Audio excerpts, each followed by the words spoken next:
রান্না করব চিংড়ি মাছ দিয়ে রান্না একটু ভাজা ভাজা করবো।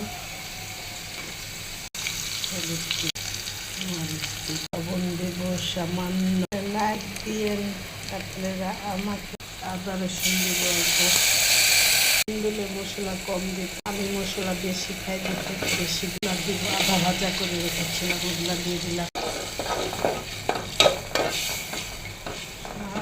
আর বেশি কষা রান্না করছি, ধনিয়াগুলো দিয়ে দিচ্ছি, লাল দিয়ে দিচ্ছি।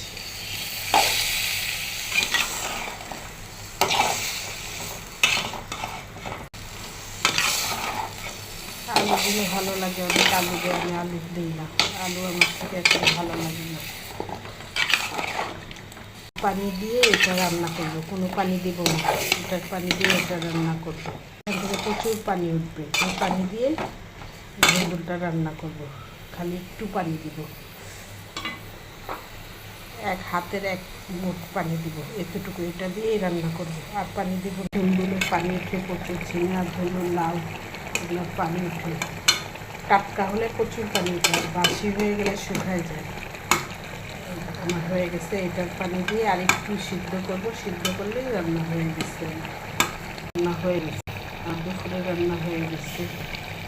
ঝিঙা দিয়ে চিংড়ি মাছ হয়ে গেছে আমার রান্না।